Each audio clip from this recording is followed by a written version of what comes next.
In Funny Car in 1999, the question, could anybody stop John Force or his teammate, Tony Pedregon? Whit Bazemore tried for the last 2 seasons and came up a bit short. Frank Pedregon also loomed on the horizon, and there's always that Dean Scusa kid. Well, the season started out in Pomona, California, and the AutoZone Winter Nationals, a race that was actually held over until Monday before we could finish it. Cruz Pedregon wasn't around on Monday. He failed to qualify for the show. The Mustang bodies were new on the NHRA Winston drag racing trail this year. Just check out John Force's Castrol machine. This baby was red hot all season long. The Castrol car came up against Gary Dencham in the semifinals. Dencham, sponsored by the Auto Club of Southern California, looking to make it to the championship round. Both drivers would smoke the tires. Dencham got near the center line, but still manages to get in the finals with a chance to win for the first time ever. In that Monday final, he would face John Force's teammate, Tony Pedregon, in a race that the Syntac guys will admit, had it been run on Sunday, they probably would have lost. The Castrol team had problems in the pits, but they had all night to fix it, and that meant they were ready to send Dencham home.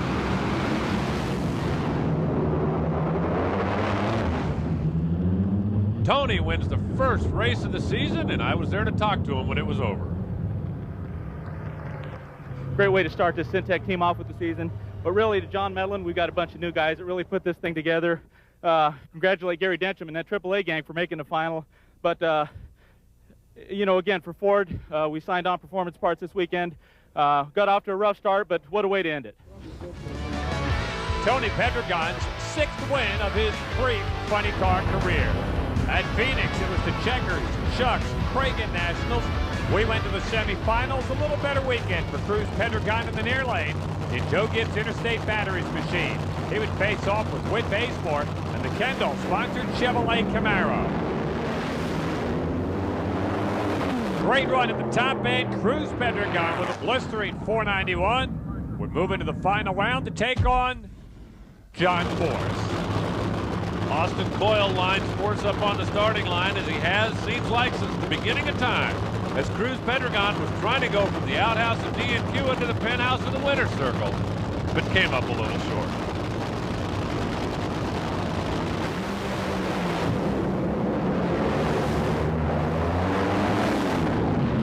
Force wins it. The Castrol team celebrates. Force will take over the points lead. And you can get used to seeing John's name at the top of this sheet, because it will be there for the rest of these 22 races. The NHRA Tour headed east to Gainesville, Florida, home of the Mac Tools Gator Nationals, one of the biggest races on the 22-race circuit. We would get set with some more Funny Car action. Great classic matchup, Al Hoffman in the far lane, John Force in the near lane. Ford against Pontiac, 2 bitter rivals. Hoffman smokes the tires and John blows him away with a 479, 324 miles an hour. Those kind of numbers, the reasons why John's name was at the top of that board. If you thought that pass was quick, watch this one. Phil Burkart, far side, Tony Pedregon near. That was the quickest run in the history of the sport at 477, 319 miles an hour, but Tony could not back it up for the record. Corey Lane, the Pioneer Team machine, working the crowd, shaking hands, kissing babies, signing a few shirts. He drove for Tom Hoover this year and did a great job. He'd be on the left side of the racetrack in this second round matchup with Cruz Pedregon. By a car length, the kid who has said all I've ever wanted to do is drive a funny car would get the win and advance to the championship round later in the day against his idol, you guessed it, John Force.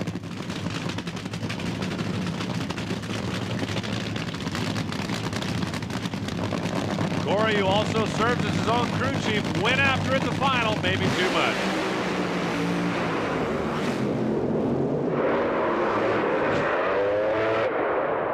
Force wins, Force extends, 481, 311, pretty good weekend for Team Castrol.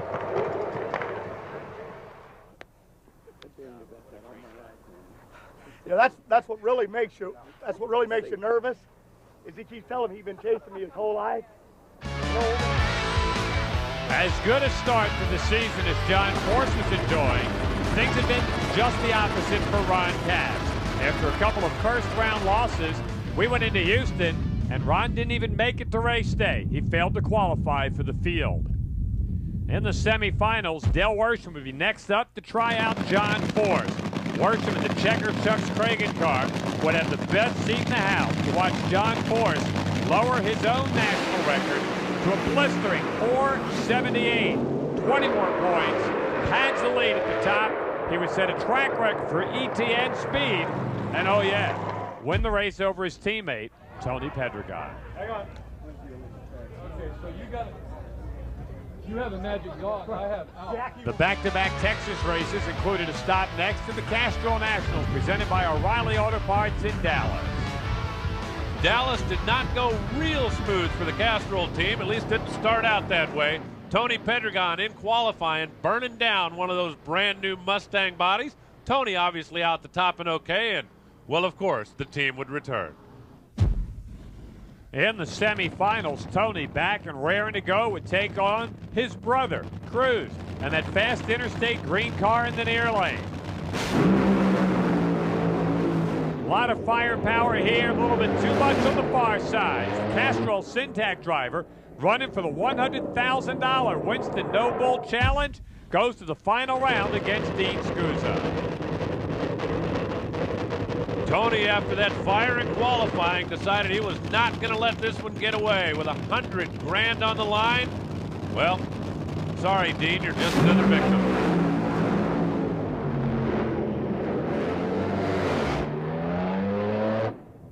Tony gets his second win of the year, and again, you can see just a little fire underneath that Castrol Syntac car. This time, the onboard extinguishers took care of the problem. 100 grand from the folks at RJ Reynolds for being the Winston No Bull winner.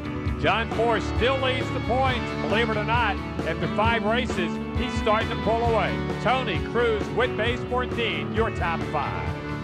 It's been a great season so far. We're 5 for 5, and we cannot be happier. You know, our competition right now, they're really not running up to par, and we're just trying to take advantage of that.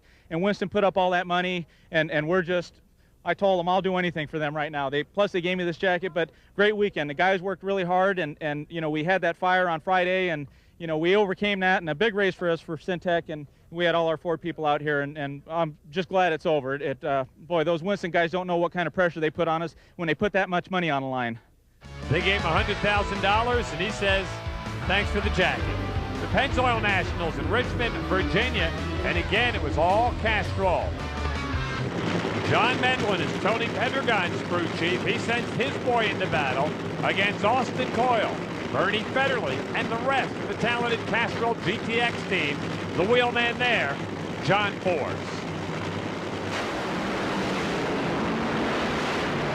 John would get the win, his 74th of his great career, as he takes out his teammate by about a car length. Back on the starting line, there's enough high-fiving to go around. John, can anybody beat you guys this year? Well, they can hire Austin Coyle, and Bernie Federley, and John Medlin, they can beat me. But that's really what it's all about. Those guys and 20 guys on Tony's team and my team. I'm just a driver. Me and Tony just get in the seat, and we drive her from one end to the other. But you got to have a good team. You got to have plenty of money. We got that. And yeah, if you want to whip me, hire them guys away. If I get a day off, I'd take it. On to Atlanta at the Southern Nationals. Race number 7, where Whit Bazemore would be the next to try to stop the Force juggernaut. And just like everybody else this year, the Kendall Chevy will come up short. John Force going for his 75th win, en route to possibly passing Bob Glidden's historic number 85. And John gets it by about a car length here in Atlanta. 5:14, 283. The numbers really on the track insignificant. The numbers in the point standings, very impressive. John is almost 140 up on his teammate, way out in front of the first guy that's not wearing Castrol colors. Mopar Parts Nationals, Englishtown, New Jersey. This race had weather that was so bad, it didn't end up until Tuesday. Cruz Pedregon, the Interstate batteries machine. There's that Tony Pedregon again. The brothers going at it, this time in a semi-final. Cruz beat his brother Frank in round 2. Took out the whole darn family here en route to a final round meeting with John Force. The Ford team has not been beaten this season. All the funny car guys are thinking sooner or later somebody's got to take out one of those Mustangs. Cruz Pedregon would try, but on this day, he would come up short.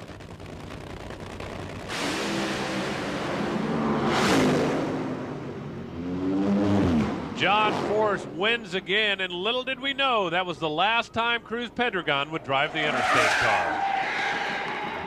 Your perfect season continues. All I got to say is the one guy puts fear in my mind when I go to the start line, because the only guy that knocked me off in the 90s was this bad hombre right here, and I love him to death, and I love him because he gave me his brother Tony. So let's get it. Let's head on to the next one. Thanks. John could have skipped a few races at this point and still maintain the points lead. The Pedregon boys right behind him with Bazemore and Dean Scooter round out the top 5. Austin Coyle, one of the real reasons for John Force's success. The Fram Route 66 Nationals in Joliet, Illinois, just outside of Chicago, was stop number 9 on the NHRA Winston Tour in 1999. Tim Wilkerson driving the John Costanza Institute of Technology car, lost to John Force at Englishtown in the semis. Here, a chance for redemption. He's in the final round, looking for his first win. To get it, a piece of cake. You got to beat John Force in the other lane. This was a wild one.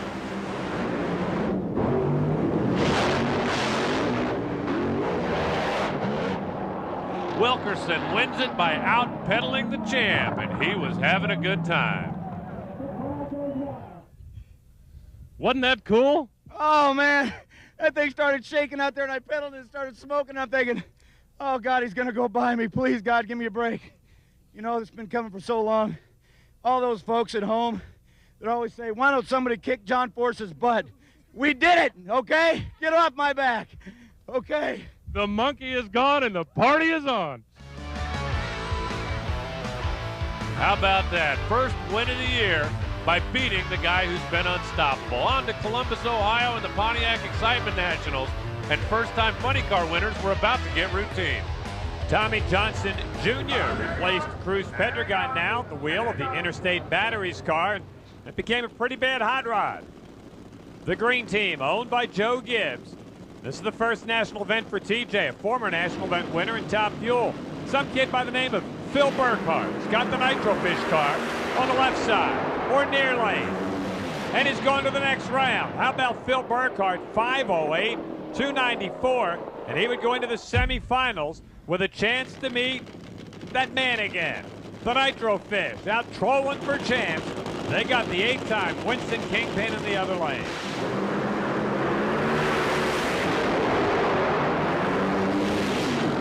Force was way out in front until he ran into trouble, and Phil Burkart just did track him down. That put him in the final round with Tim Wilkerson. Wilkerson was looking for 2 straight. Burkart looking for the first of his career. First time in 1999 we didn't see a Mustang in the final, and second time in 2 weeks we'd have a first-time winner.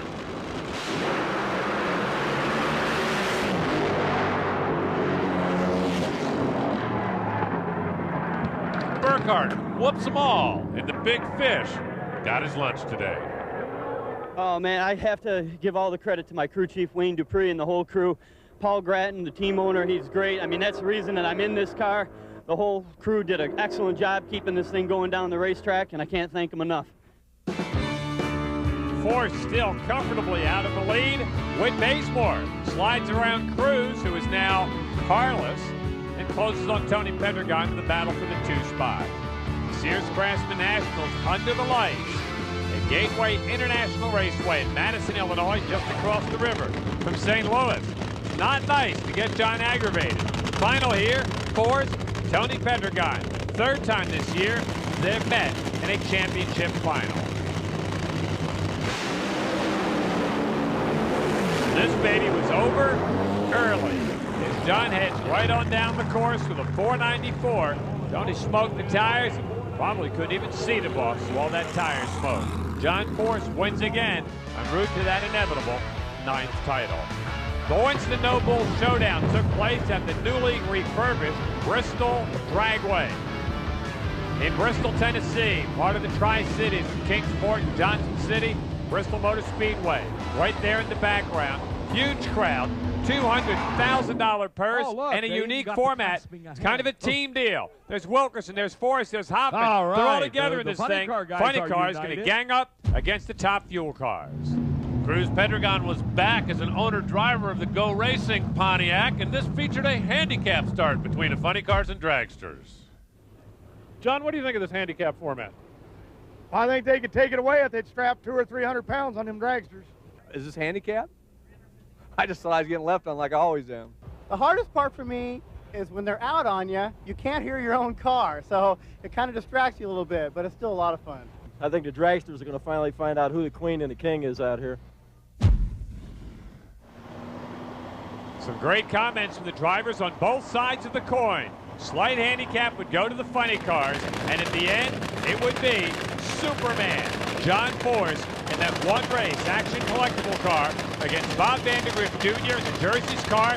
He had never won an NHRA national event in top fuel. If he could win here today, beat Force, he could get $200,000. But none of that would happen, and today, as it had been all season long, John Force was the man. I can't even believe this is happening. Great racer, Vandergriff, and just unbelievable. Austin Coyle and Bernie Federle and John Mellon and Tony, this whole team, they just fought all weekend, and everyone's telling me we're Superman. I ain't Superman. I'm just old John. I got to tell you, I was praying to Cliff all day to bail you out of this deal, how we ever got here. But I'm really excited. Winston put up this 200 grand or better, and Bruton Smith just built this beautiful racetrack. Unbelievable, and what he's done to help NHRA and Castle and Ford and Mac Tool, all my people. This is probably the biggest day of my life. I don't have to go to Top Fuel. I can stay here where I love funny cars. It's unbelievable. But I want to say something. Dragsters may be king of the sport, but funny cars ruled here this weekend at Bristol. Yes! For you, man. Yes! God! What his t-shirts would say was Top Fuel is king, but Force rules. On to Denver, Colorado. Beautiful Vandermeer Speedway hosting the next stop on the NHRA Tour. In qualifying, the John Costanza car with Tim Wilkerson behind the wheel, Frank Pedregon driving for Big Jim Dunn in the far lane. The John Costanza gang based right down the road from this track. The top end of the quarter mile, Tim Wilkerson would have some big problems. Lots of fire underneath. He would try to get that car stopped, get out of it at the end of the racetrack. We didn't know it right now, but this would be the last ride for Tim Wilkerson and the John Costanza team for 1999. He got out safely thanks to the efforts of the safety safari. On to the final round. Tony Pedregon and Whit Bazemore. Tony's been in 6 finals. He's lost to his boss 3 times. And this was to be his 3rd win.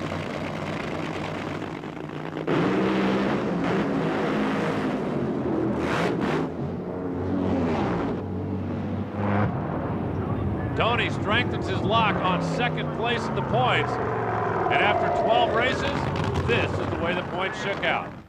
Team Castrol way up top. Whit Bazemore couldn't close ground. You saw him just lose that final round. And Tim Wilkerson, who Bob mentioned, is now out of a job.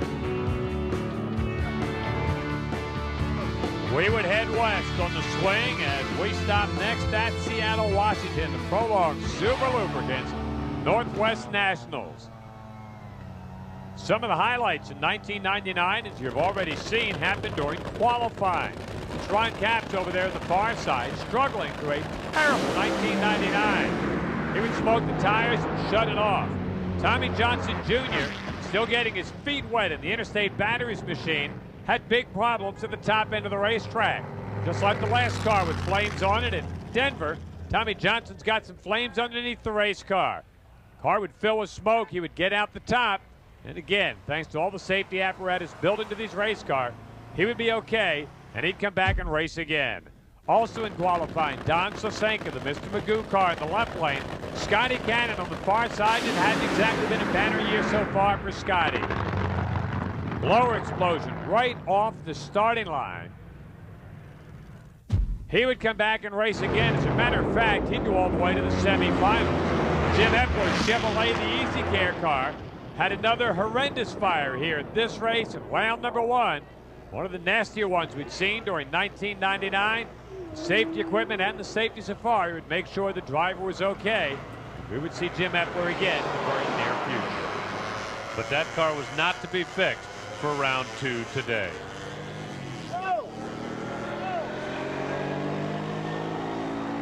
See Jim Epler just kind of walking away in disgust as the safety safari tries to put the fire out. John Force looked like Superman for the first part of the year, then showed he was human. Del Worsham had not beaten Force in 7 years until this.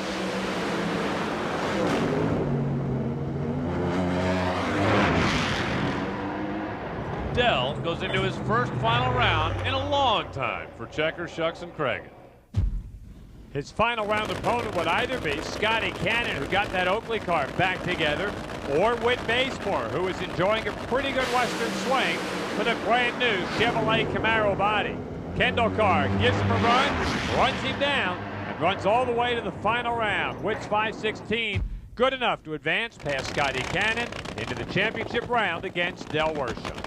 As you look out the windshield of Whit Bazemore's car, as you can see through the glare, and you can see closely, you're going to see Del Worsham outrun him for his first race win since '92.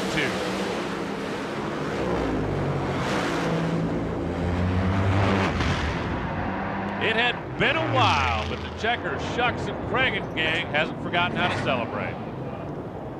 Tell you what, when we first left, I saw him for a second. He disappeared, and didn't seem the whole way to sitting there for half an hour. And I thought of 100 different ways we were going to win and lose, and at least it worked out our way today. It did work out their way today. Been a long time since we've seen him in the winner's circle. On we go to the Autolite Nationals in Sonoma, California. That's the John Force juggernaut heading down to the racetrack, daring anybody to stand in their way. Well, it's close. We'll take a look at Jim Epler back again with Jerry Toliver this time. Toliver's in the near lane. Epler on the far side. Epler coming off that nasty fire and then has a nasty explosion.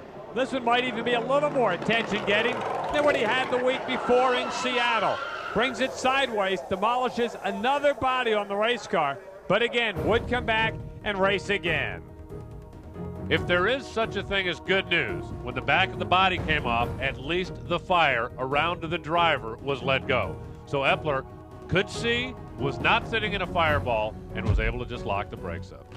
Chuck Beal in the far lane seems to get thrown to the wolves as he meets up with John Force in round number 1. Force hardly ever gets beaten in round 1. Until today, Chuck Beal wins and then has a Jim Epler-like explosion. Body comes off, cuts in front of Force. They tangle at the top end, and that could have been really nasty. Well, we just had a situation we were going after, and I think it put a hole out. It drove me right over on the center line. I didn't cross it. When I come back, I thought I was going to go around him, and he blew up. I was hoping he'd cross the center line before he got to the lights. Then he got in front of me, turned into a NASCAR race. Couldn't get off his ass. And hell, it ain't his fault. It's part of the game. It's a shame lose a $100,000 hot rod, but that's what Castle and them guys pay us the bucks. Go out, we'll fix it. We'll get after Tony to win this race. A wild ride for both drivers, but they both got out unharmed. In the final, Frank Pedregon for Penthouse Magazine, Red Line Oil, and his car owner, Jim Dunn. The other lane, it was the red hot Whit Bazemore, who done everything but win one so far here on the West Coast Tour. He would remedy that in a hurry. Frank Pedregon smokes the tires, and Whit Kendall, Turtle Wax CD2 car gets the win for car owner Chuck Etchels.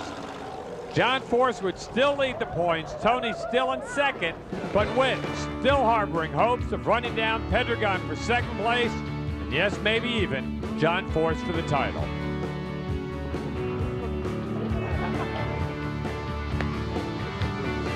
Who'd have believed when these guys teamed up we'd be this far into the season before Whit won one.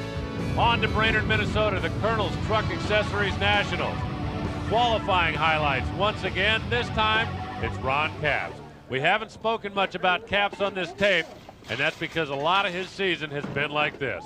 Broken parts and broken dreams. The guy who won 5 races last year has been virtually locked out of everything this season. They did get the car back together, the Coke machine, against that Whit Bazemore guy. Battle of Chevrolets and another fire, as hard as it may be to believe, for Ron Capps. That's 2 in one weekend. Bad times hit for the Copenhagen Chevrolet. Bazemore would get the win, going to the final round against John Force in a classic Ford Chevrolet matchup, and all Ron Capps could do was hope for better days in 1999. Final round in Brainerd. John Force, Whit Bazemore. Whit trying to make it 2 straight. Force trying to reassert his dominance. And for John, today was the day to get back on top.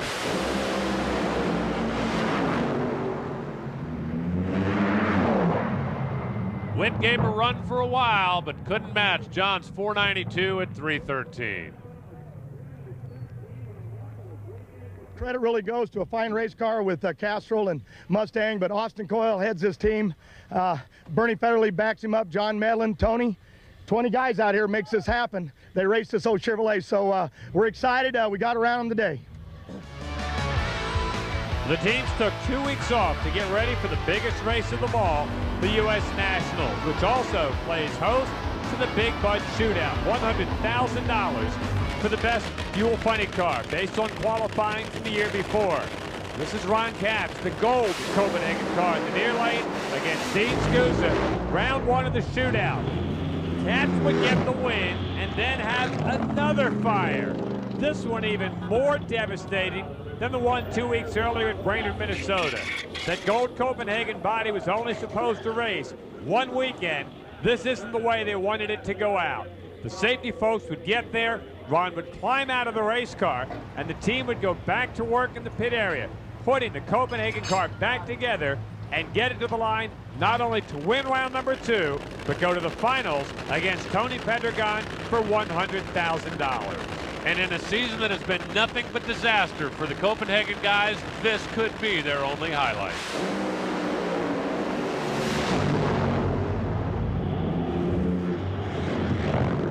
You saw that Tony was out on him, then the clutch came out of the Syntac car, and Ron Capps picks up the $100,000 Big Bud Shootout bonus. That might almost pay for all of the parts they've destroyed in the last 2 weeks. And Ron was so happy when he won this race, he forgot to even try and tackle me. Also in qualifying, Dale Creasy Jr., the Mad Magazine car in the far lane against Jack Wyatt. Creasy was not qualified. This was his last shot to get into the big show.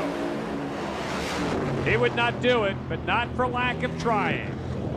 Almost like that Jim Epler explosion we saw from California. The engine lets go, and this time it takes off the entire body on that Mad Magazine funny car.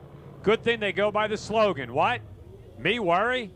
He was okay, got out of the car unharmed, but would not qualify for the running of the U.S. Nationals, and Dale Creasy Jr. from nearby Illinois could only sit and watch for round number 1. Capps in the Copenhagen car makes it back against a guy by the name of Bob Gilbertson, who not only had never raced at Indy before, he had never even set foot on the property. Gilbertson takes out the Big Bud Shootout champion in round number 1, one of the more stunning upsets of this running of the U.S. Nationals. But we were not through with round 1 upsets. That's Frank Pedregon, far side. John Force in the near side. When's the last time John lost round 1? Today.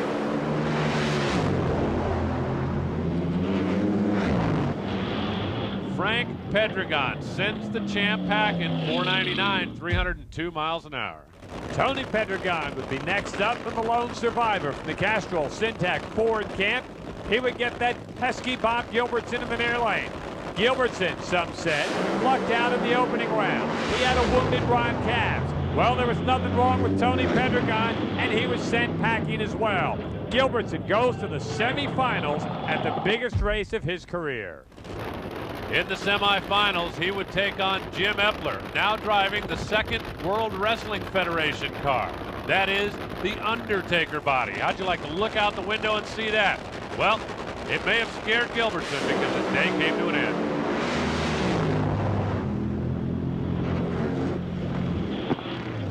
Epler goes to the finals at Indy in a day jam-packed with upsets, and he would race Frank Pedregon. What a rebound for Jim Epler, from the fire in Seattle to the explosion in Sonoma to the finals at Indianapolis. Frank Pedregon, the car owned by Jim Dunn, the far side of the racetrack, and Jim Epler to the near side of the racetrack for the WWF. And a rare red light start in a pro final in Indianapolis, and Frank Pedregon and Jim Dunn's team gets the win here at Indy. First win on the '99 season for brother Frank Pedregon. I was wondering when it was going to happen, but I tell you what, more importantly, I want to thank Jim Dunn. He's the one that deserves this. He's been runner-up a bunch of times, but I'm happy to be here. I want to thank Fred Simmons from Pontiac. Without this Pontiac, we wouldn't be here. Harry Turner, Redline Oil, and of course, Penthouse. Frank Pedregon quietly having a good year. That Indy win put him in the number 4 spot behind Witt, Tony Pedregon, and John Forrest, the only 3 guys to have qualified for every race in the 1999 season. Next up, Maple Grove, Pennsylvania, home of the True Value Keystone Nationals, the very fast track in Pennsylvania. Saw Tommy Johnson Jr. making a great surge in the second part of the year at the wheel of the Interstate Batteries car, take on and beat all comers as he adds his name to the list of drivers who have won national events in both Top Fuel and Funny Car. Tommy Johnson Jr., the latest winner in the Funny Car Tour. And the Interstate team was not finished yet. Into Heartland Park, Topeka, a couple of weeks later. Another final round, this time to match up with John Forrest, and this time, well, what's Forrest done all year?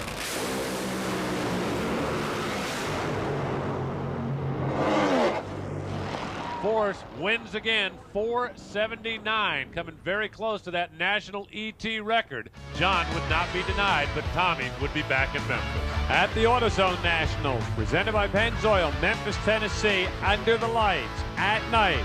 Another rain-delayed event, another win for Tommy Johnson. This time, he took out Tony Pedregon in the finals. The kid's now been to the finals at 3 straight races. The O'Reilly Fall Nationals, presented by Castrol Syntac, Dallas, Texas.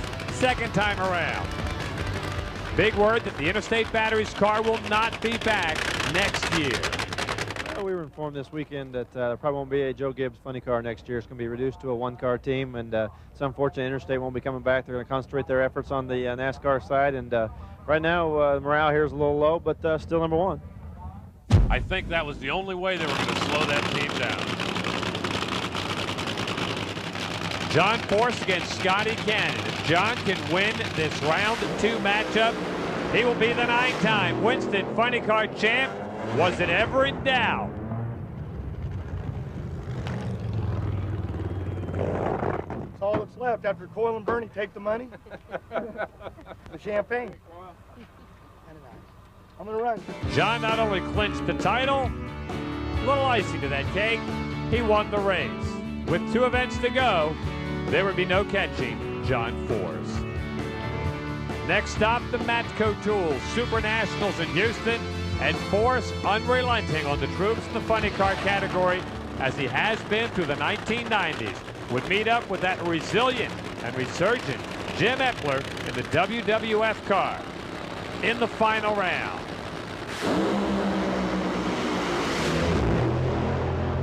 On-board shot with the WWF machine. You had the best seat in the house to watch John Forrest win it again. And the Castrol guys now just thinking about what kind of margin they can put between themselves and the number 2 car. John Forrest picks up his 11th win on the season, heading in to the Auto Club final.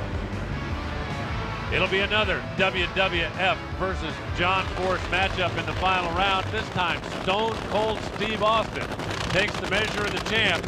Forrest would like to win 12 this year for Austin and Castrol, but the WWF today will get their first one.